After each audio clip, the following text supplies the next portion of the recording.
le temps d'accueillir Margot de Sartine de l'Université de Sherbrooke pour sa thèse intitulée « Lumière sur les mécanismes moléculaires entourant la compétition interbactérienne dépendante du système de sécrétion de type 6 ».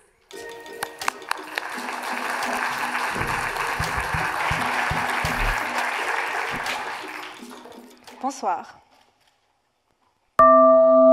Avec le printemps qui pointe enfin le bout de son nez, j'ai une question à vous poser. Vous aimez ça, les cantaloupes? Parce que moi, j'adore. C'est frais, juteux, sucré. Ouh là là, je m'égare. Ma question c'était, avez-vous entendu parler des rappels alimentaires concernant les cantaloupes et autres fruits? Vous savez, lorsqu'ils sont impropres à la consommation, souvent contaminés par la salmonelle. Ouais?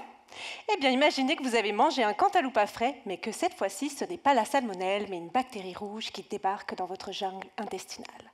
Mais elle n'est pas seule, car votre intestin abrite de nombreuses bactéries, des bonnes bactéries vertes, qui vous aident à digérer et à être en bonne santé.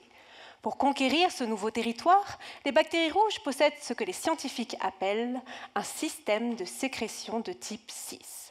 Ma nièce, elle appelle ça un harpon.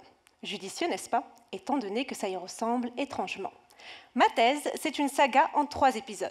Dans l'épisode 1, nous avons étudié l'unité de sécrétion spécifique, c'est-à-dire comment les bactéries rouges assemblent leurs harpons, quel poison elles choisissent pour y tremper leurs flèches, et comment elles ciblent les bactéries vertes qui deviennent un petit peu comme les lapins d'une partie de chasse.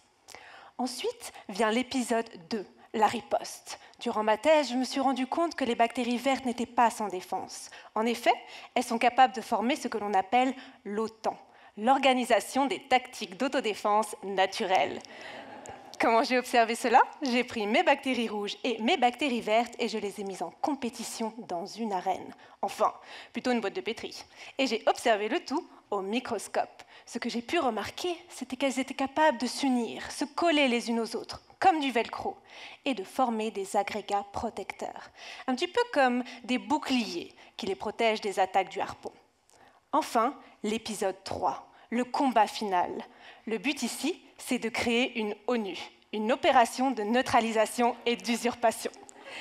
L'objectif est simple, mais dangereux. Aller voler les plans de fabrication des harpons aux bactéries rouges pour ensuite les modifier, les améliorer, les transformer en harpons 2.0, les donner aux bonnes bactéries vertes pour qu'elles puissent s'en servir contre les bactéries rouges. Œil pour œil, harpon pour harpon. Quel est l'objectif final? La conclusion de cette saga intestinale? Eh bien, ce serait de créer une armée de bonnes bactéries vertes, surentraînées avec un harpon 2.0 comme première ligne de défense contre les pathogènes extérieurs.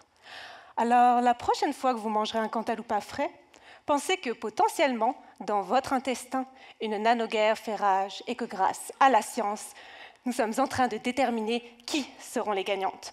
Oh, et tu peux aussi laver ton cantaloupe avant de le manger. Enfin, pas avec de la javel, bien sûr. Merci.